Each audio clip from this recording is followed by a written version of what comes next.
Assalamu alaikum, everyone. Welcome to to another great night in terms of this amazing night of Ramadan. I just want to say for the last 2-3 days, I hope you've really had some amazing experiences, inshallah, in terms of the last Laylatul Qadr.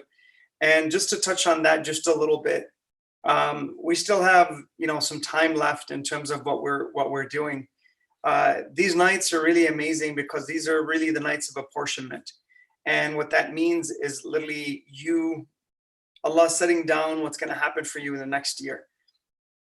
Regardless of what's going on in your life, regardless of what's happening, I can honestly tell you that it's just, for me, I've had a lot of just hardship in the last year, but at the end of the day, there's a moment when things just come about, and there's a moment in the middle of the whole storm, and you just kind of sit there and you see what's happening to you. And when you do that, there's a place where you can go in your heart, and I promise you, if you practice this, you'll get there. There's a place where you can touch, where you see nothing but beauty. Regardless of the event, regardless of what's happening, it doesn't matter what the situation is. I swear to you, if you just practice this enough, inna ma'al usri yusra, and it says this in the Quran, surely with hardship there is ease. Okay, so it's a compound. Okay, so you're going to experience the hardship, but then you're going to experience the ease, and Allah Azza wa Jal will push you to the edge of what's happening. He'll put you to Ibrahim alayhi salam, when he was about when he was tested with Ismail, the knife got to his throat. In terms of these kinds of, look how far Allah will take you, then the relief will come. So on these kinds of things, it's amazing when you can, before the relief comes, you can touch emotions that are so euphoric, it's unbelievable. In the middle of pain, you can find pleasure. It's there. Trust me. You can touch it. And it's incredible if you learn how to do that. So all I want to tell you, these nights are the way to build that part of you. It's to be able to take on a challenge, welcome it, embrace it, hold it, and say, you know what? I'm not letting you go. You are mine. These kinds of things exist. Trust me, and you can fall in love with life to that extent that no trial, tribulation, challenge, situation, it doesn't matter. You can stand up in front of any mountain and you can make it shake. So that's how the world can be taken, and you can take over the world in terms of that kind of aspect. Imam Ali alayhi salam, he said, "Az-zuhd bi-ikhfa' az-zuhd." So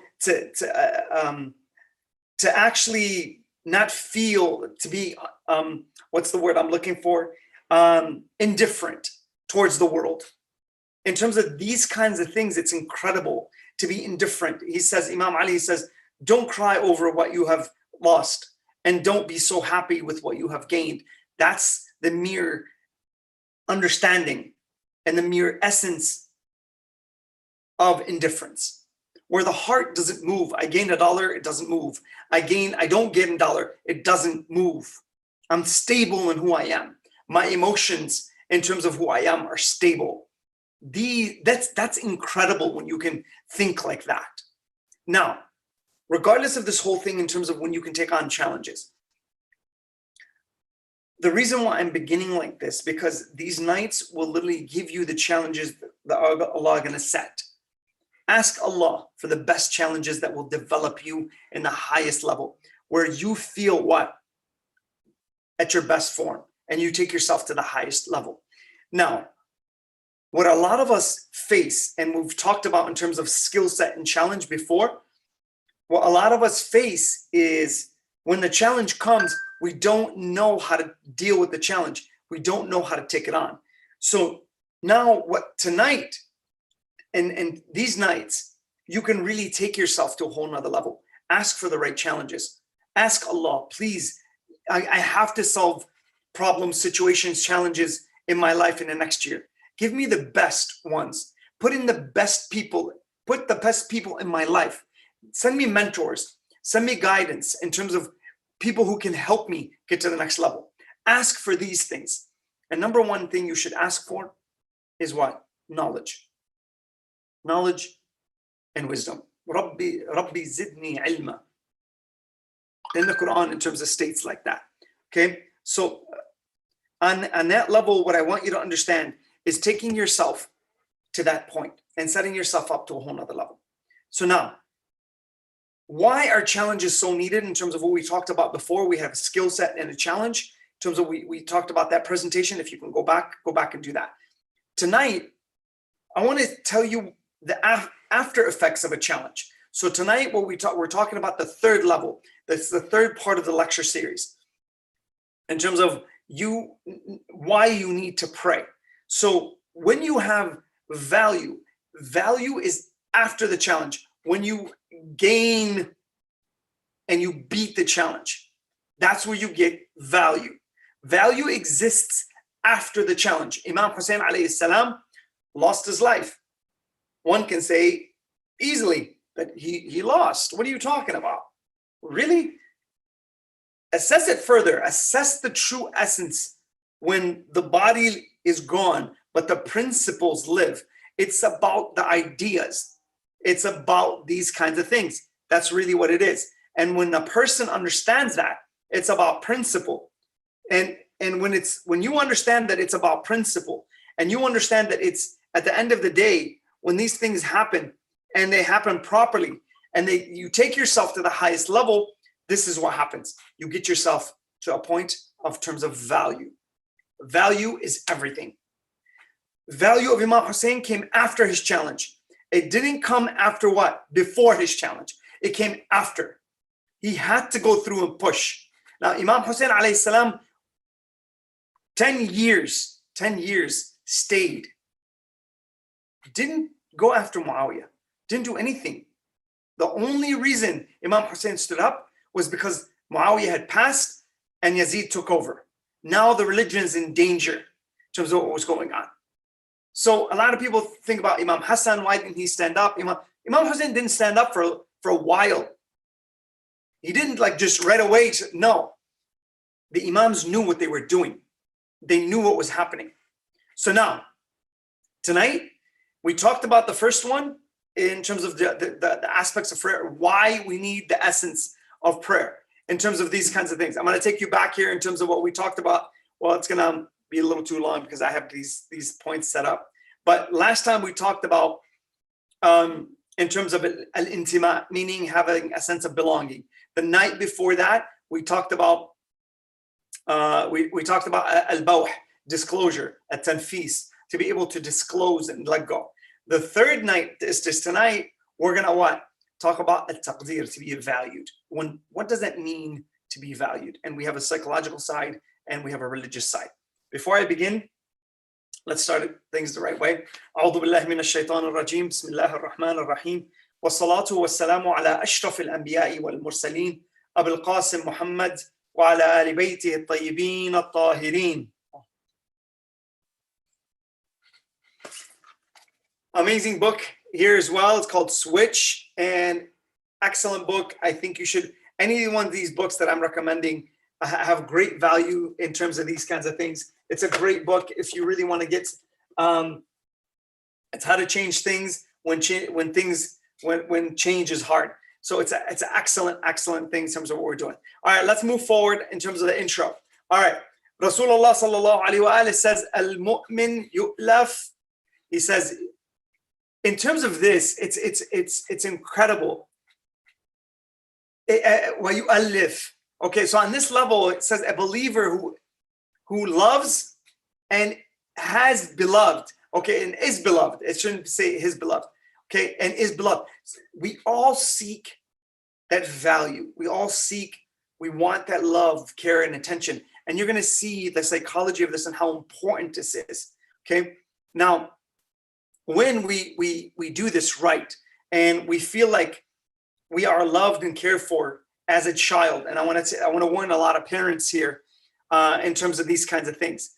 If you are a person who kind of leaves their kids alone and you leave them in a crib and let them cry, you're really hurting them. I'm telling you this from right now.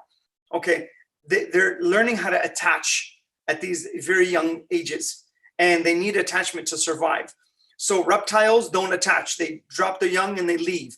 Birds, they attach. The baby bird needs to attach to the mother. Okay, there's a caregiving system that's established. The baby won't survive without the mother. Human beings have the longest dependence period of any creature that is on the face of this earth. Okay, so we're all in dependence. On these kinds of levels, in terms of dependence, you have to understand that when that child is attaching to you, you can develop many different things in terms of secure or an insecure child at that point. And then when they attach, when they don't feel like they've gotten the love, the care, attention, okay? And when they don't feel like a caretaker, which is a father or mother, okay, is available and helpful, meaning when they call out that someone's gonna help them, they're available when they need them, and they're gonna help them, and they're gonna help them solve their problem. They're gonna create a lot of insecurities when they attach later in their life. That's what happens. So when these things happen, and these things set up to another level, the child becomes secure. That means when they later on, in terms of their relationships, what happens is this: when they attach to another person, they actually, which is an intimate relationship, they're okay when the person's not there, and they're okay when the person is not there. Okay, it means that they're not clingy. They don't have these insecurities in terms of constantly needing validation from others. They're not a victim. They don't play the victim roles. These things are huge in terms of just the love aspect. I'm not going to go any further into that, but if you guys want to study that, go into the attachment theory. Attachment theory has been around for a very long time. Study that. But love is an essential ingredient for relationships and being able to create relationships and push them to a whole nother level. Now, let's move further. Okay, every person needs someone to love them. Okay, to be loved by your family, friends, even strangers. Okay, that we need. It's a must for a healthy personality. And psychology, everything across the world has that. Okay, a person will tolerate hunger, thirst, poverty, but a person can't tolerate not being loved. They'll literally kill themselves in terms of these kinds of things. Why? Because at the end of the day, it's the essential ingredient for your health. Psychological, emotional health. It's the essence of it, being loved. So now, psychology. All right, so watch this. Please pay attention to this. Here's a 15-year Harvard study. And this is what it indicated. So then it gave 3 identifying principles of an identity. Okay, so when the core of your identity and who you are. All right. So number 1, when you are actually, if you have a healthy personality, you're going to have these 3 principles. All right. So these 3 principles are going to be pretty much number 1. You're going to be set up to get to a point where you're going to be able to understand who you are, how you think, how everything is. But then at the end of the day, here's what happens. If you have these 3 principles intact, 1, 2, and 3, here's what happens. Number 1 is having a healthy what? Personality. That's what we're trying to reach. But the number 1 thing here is what? Am I competent enough? Am I a person who has competence? Can I do that? Can I get myself to that stage? Number 2, am I a good or a bad person? These are 3 main things that sink an identity in terms of who you are. And number 3 is, and here it is, okay? Am I worthy of love, care, or attention? That's the way it works. So now, when you do that and you do that properly, and we go through these 3 things, okay, my thinking, am I a good or bad person? Here, am I worthy of love, care, and attention? Okay. Again, it's part of your core in terms of an identity. It's your core. It's who you are. You need this. This is an ingredient. We need love to fill us constantly. Okay. There's a great book, and it's called The 5 Love Languages. Trust me, underneath love is security. You have to feel secure and able to be loved. When you are afraid and you're constantly, you distrust people, you will never touch that.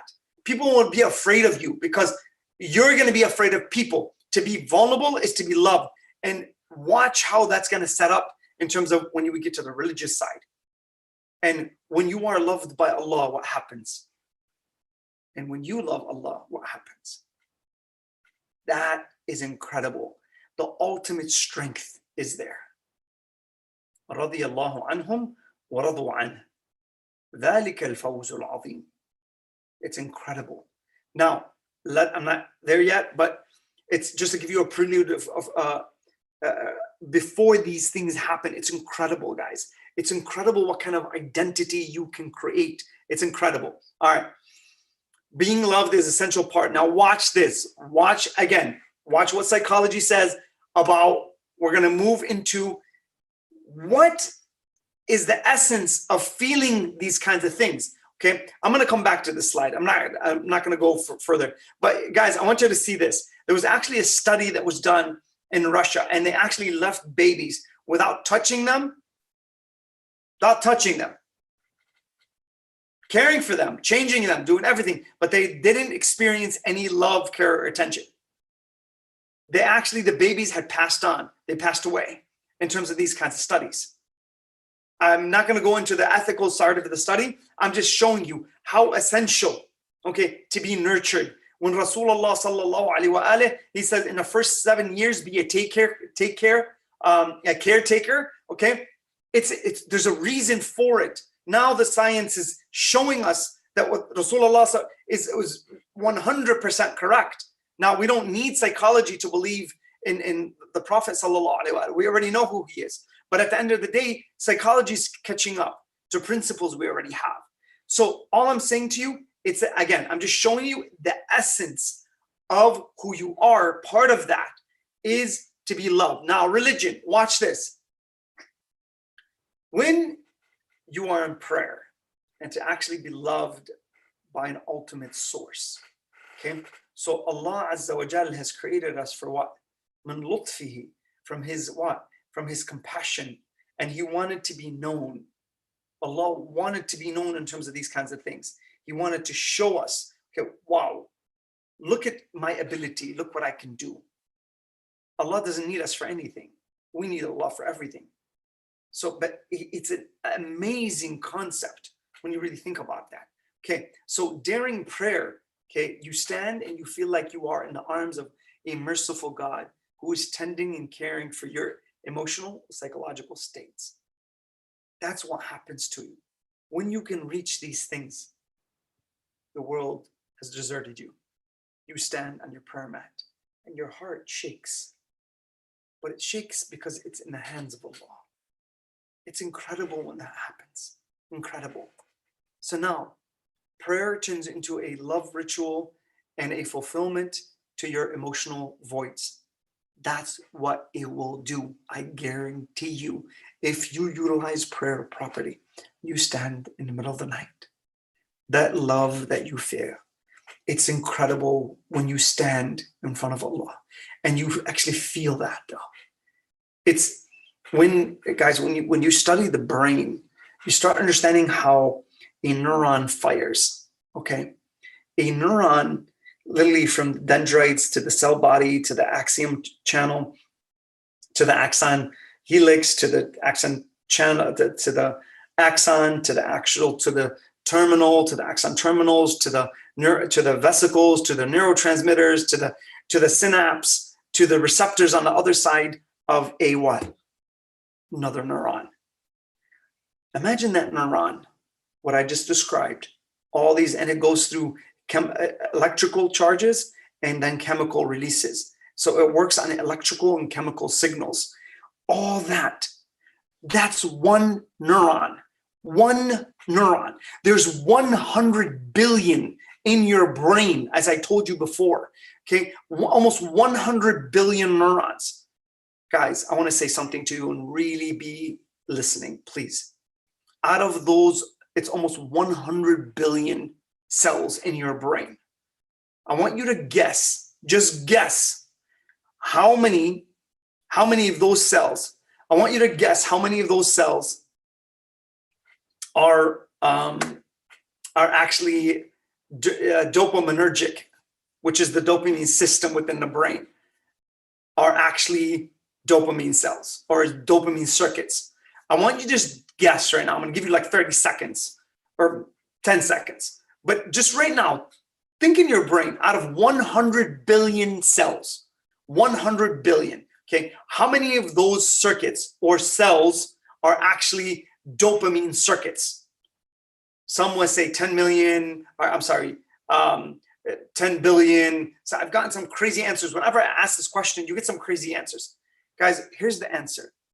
I just want to show you how small it is to actually gain happiness in this world. It's not easy in terms of if you don't have the right components and you don't know how to trigger your brain properly.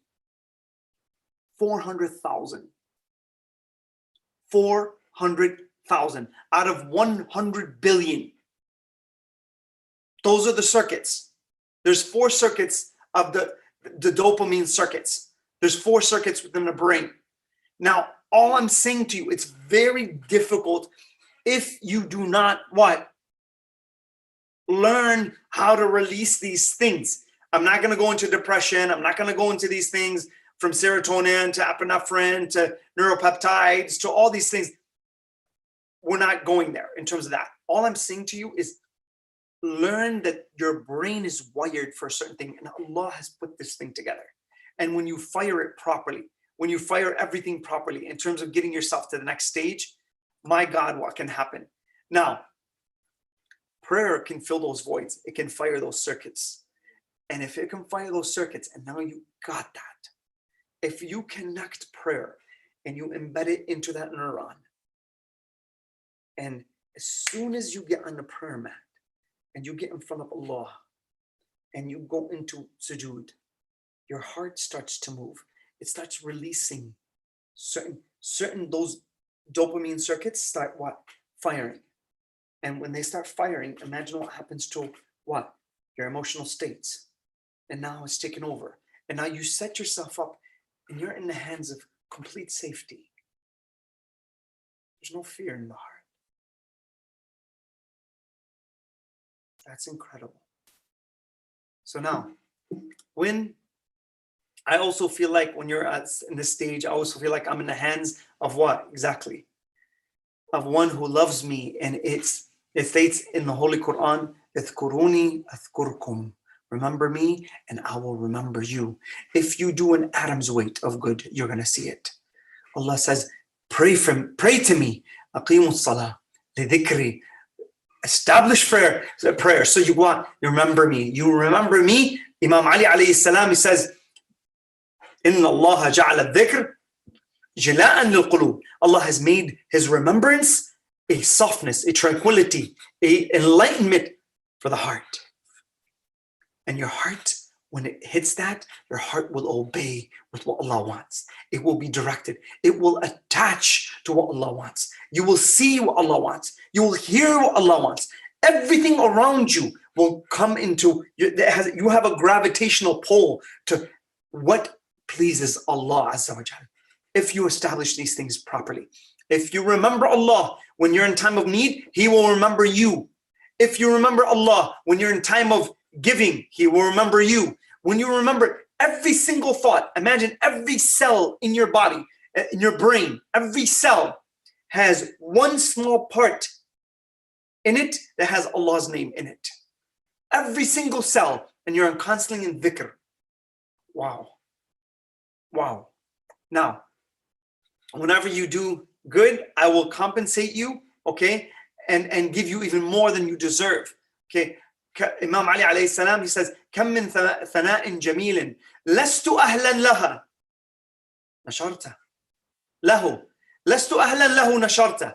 There are so many things that I don't deserve that you've spread out into the world, okay. And how many things that I've done wrong that you've covered, okay. Allah Azza wa Jal, one of his name is what? Sattarul Ayub. He covers you. When you do something wrong, he doesn't reveal who you are. He doesn't reveal your true essence. That there's a hadith, I can't remember which imam, but they're all the same. So it says, if you were to show my truth to even my closest relatives, they would run away from me. They wouldn't want to be around me. But you cover me, Ya Allah.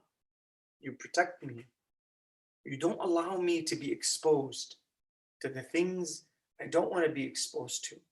I don't want people to know certain things about me.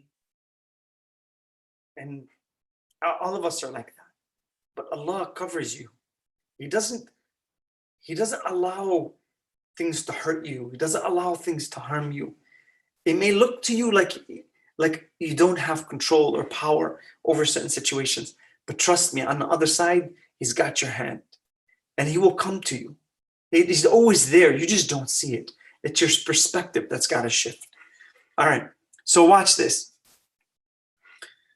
And God says to me, pray, and I will what? Live with you in your prayers, so you may feel accepted, loved, clear, and what? Tranquil. When this happens and you understand this is what happens. Ala bi dhikrillah tatma'innul qulub.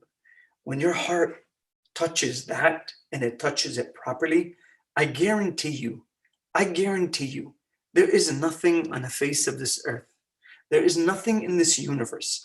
There is nothing that has ever existed that will give you more pleasure than this. Nothing.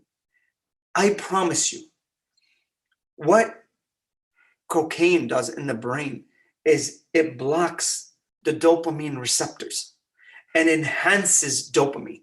So there's a synapse. So a synapse is a gap between two cells, okay? From an axon terminal to a dendrite, okay? So it's a small little gap, and certain chemical neurotransmitters are released in that gap. What cocaine does is it enters that synapse, and on this side it blocks. So dopamine will be flowing across from one side to the next. When that happens and you release that, the cocaine goes into the synapse, that gap, and it has chemicals in the cocaine that will block these receptors. So the dopamine stays longer where in the actual synapse. So you get high, you stay high, and you stay like that. Okay? Why? Because it's working on your natural systems that Allah has already put into place. That's what it's doing. Now, what it does also is it increases the flow from this neuron, and it releases more dopamine. So now it's keeping the dopamine for a longer period of time in between your receptors. But what it does is it starts damaging your brain where you can't even feel the smallest amount of pleasure. This is what drugs, this is what cocaine, this is what weed, it's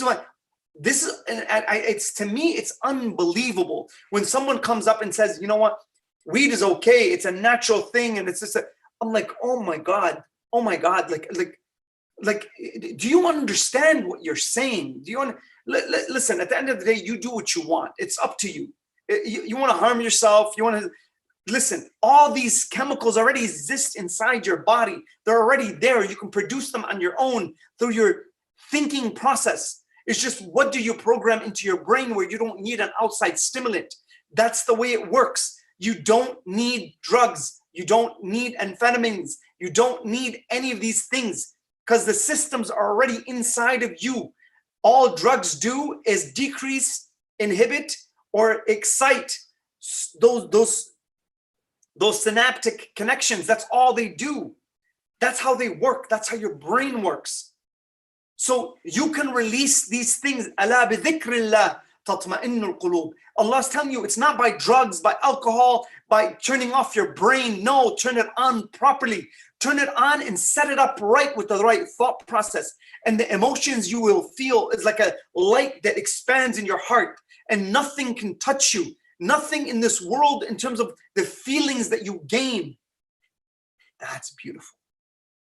When you can do that, Your brain is designed to help you. Don't make it a weapon to hurt you. That's what you will do to yourself. When you go towards these things, that's what you're doing. And don't justify and lie to yourself. Most people, that's what they do. We justify and we lie to ourselves and we tell ourselves it's okay. I'm going to be fine. No, you're not. You're going down the wrong road and you know it. And these nights make that change. And if you know someone who needs to, talk to them. The antidote is with Allah. The antidote is already inside of you because He has placed Himself inside of you. And the foot, His fingerprints, His logo is stamped on your heart. And all you have to do is go in. Dare to go in. I dare you. Go inside of yourself and look at your truth and who you are. I dare you to do that. If you're man enough or you're a woman enough to actually go inside, take your flashlight into the darkness of the abyss and shine it and say, you know what? I'm not afraid of who I am. And this is my truth. And this is what I have to change. And this is what I have to do. I dare you to do that. If you can hold that, I dare you to do that and see if you can do it. Now, let's move forward. إنما المؤمنين الذين إذا ذكر الله وجلت قلوبهم. So watch. وإذا تتلى عليه آياته زادتهم إيمانا وعلى ربهم يتوكلون. So in this, when they hear now Allah, this is the dopamine circuits again. When they hear Allah being mentioned, wajilat, their hearts palpitate. It moves. And what? وَإِذَا تُتْلَى, it's amazing. It actually feeds their soul even more. They actually believe in terms of these kinds of things even more.